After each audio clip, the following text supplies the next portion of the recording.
The vulture's egg will be hatched within 24 hours, and the journey to the heart of the forest of the spirit takes 24 hours.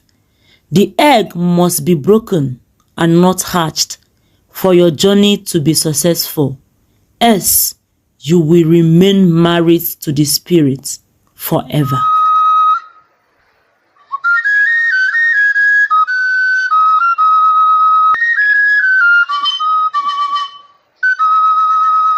In the heart of an African kingdom, there dwelt a princess named Amara. She was as radiant as the morning sun, with eyes that sparkled like diamond, and a smile that could lit up the darkest of nights. From the moment she was born, Amara was admired by all who beheld her beauty. Yet, none of the men who admired her dared to ask for her hand in marriage. For years, Amara wondered why no suitor came for her hand in marriage. She watched as her friends and cousins found love and happiness. Yet, she remained alone in her gilded cage. But no matter how many admirers she had, none dared to take the next step and ask for her hand in marriage. As the years passed, Amarachi's heart grew heavy with longing. She longed for the touch of a lover's hand, for the warmth of husband's embrace, but still, no suitor came forth to claim her hand, and she began to fear that she would remain alone forever. Little did she know that the reason for her solitude lay hidden in the shadow of her past. For her mother, Queen Zara, had been barren for 10 long years before her birth, and in her desperation, she had made a pact with the spirit to give her a child. In return, the spirit demanded that the child be betrothed to his son, a husband who would exist only in the realm of the unseen. At first, Amara was unaware of her betrothal to the spirit, but as she grew older, she began to feel the presence of a husband figure in her life, a silent guardian who watched over her with unwavering devotion. Though she could not see him with her eyes, she felt his presence like a comforting blanket, wrapping her in a sense of peace and security. At first, Amara welcomed the presence of her unseen husband because of the peace of mind and the comfort he brought her in her loneliness. Her parents wondered why all of a sudden she stopped being concerned about getting a suitor. But as the years passed, she began to long for a love that she could see and touch, a love real and tangible. Determined to break free from the bonds of her betrothal, Amara sought out the wisdom of the guidance of the Spirit, and in his ancient words and mystical chants, he said to her, "Your mother had the answers to your problem. Go to her and explain all had been happening to you. But make sure you return in the next 4 market days, for I have the solution to your problem, if you are willing to embark on the journey." Princess Amarachi went home that day and explained everything to her mother, who cried as she confessed to her. On the 4th market day, Amara returned to the wise man, and the wise man said to her, "There is only one way and one opportunity for you to free yourself from the spiritual bond.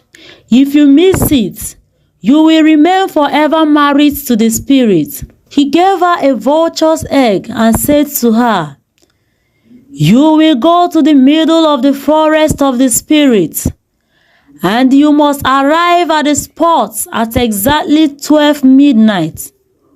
Once you arrive at the spot, break the vulture's egg and command the spirits to let you be. The vulture's egg will be hatched within 24 hours, and the journey to the heart of the forest of the spirit takes 24 hours. The egg must be broken and not hatched for your journey to be successful. The vulture's egg can last 3 minutes longer than 24 hours, but that is only if you keep it away from the sight of the spirits you would meet on your way. Many of them are obstacles. Go now, and good luck. Princess Amara left the shrine, wondering how she could accomplish such a difficult journey. But she encouraged herself by saying, "I would rather die in the forest than to remain married to a ghost." She set out for her journey. There, she met so many obstacles, just as the wise man had stated, which she was able to navigate in her wisdom, still hiding the eggs from the spirits. Then, along the path, she met a very old woman, shaking, and was carrying a heavy firewood. The old woman pleaded for her help, but she is already 2 minutes behind the time given to her to arrive at the spot. If she began to help the old woman, she would lose the time entirely. But she can't ignore her either. Then, she helped the old woman, took the firewood.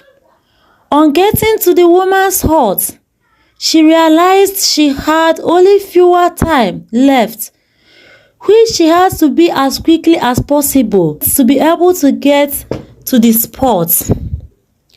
Which she has to be as quickly as possible to be able to get to the spot at least, before the vulture's egg hatches. She dropped the firewood and bid the old woman farewell, in sadness that she would die if she couldn't make it on time. As she was about to leave, the old woman said to her, "My daughter, you can never make it to where you are going again. Please, help me prepare the food I will eat, for I have not had anything for long now, because I don't have any strength in me to cook." Princess Samarachi felt like killing the old woman, but she was right anyways. The princess dropped her bag and cooked for the old woman. After cooking, the old woman begged her to help her wash her dishes. The princess helped her. After doing the dishes, the princess picked her bag to leave again. Then the old woman said to her, "Please, my daughter, I know I have taken much of your time, but please, can you help me fetch some water from a river very close to my hut?" The princess, without delay, took the pot, even though she was so angry in her, and she was weeping because she had not only lost the time she had to get to the spot, but she's going to die in the middle of nowhere. The worst part is that her parents had no idea of her where and about. As she was about to go, the old woman said to her, "Are you not aware you are in the heart of the forest of the spirit? Are you not aware you could be killed? Look, behind you is the place you are going to. You have 2 minutes left to get there and complete your ritual. I am your grandmother, the goddess of the land. I have the power to move the land to any destination I want. Because you are kind and humble, despite all the wealth under your control, the gods have shown you mercy. Go now, complete the ritual and run back home without looking back. Remember, don't visit the wise man until you see your father." Then the princess thanked the old woman and did as she said.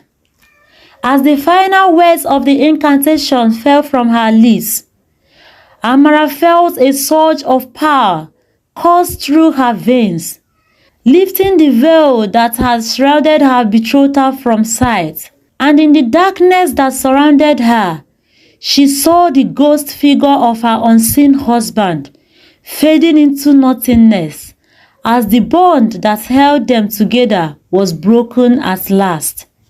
She ran home without looking back.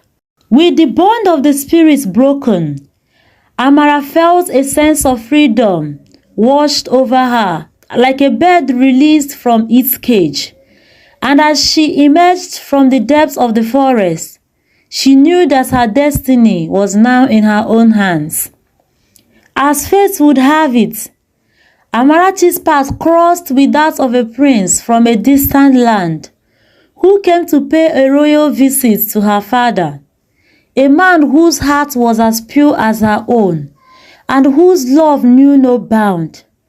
And in the warmth of his embrace, Princess Amarachi found the love she had always longed for, a love that was real and true. Amarachi and the prince were married in a grand ceremony that echoed throughout the kingdom. Their union was a testament to the power of love and the strength of the human spirit. It was after the wedding that the wise man got to know that Amarachi returned safely. His plan was for her to die in the forest so that he can claim the throne, as the king had no heir. That was why he gave her the egg due for hatching and instructed her not to help anyone in the forest, knowing that she would meet a helper spirit that would fasten her journey. The wise man was so angry and disappointed because his plans had failed. He requested that the king pays him some ransom for saving the princess. The king, without hesitation, rewarded him heavily. Amara and her husband embarked on their journey together, working hand in hand as she ruled their kingdom together with her husband after the demise of her father, the king. Amara knew that she had finally found the happiness she had always dreamed of, a happiness that no spirit could ever take away.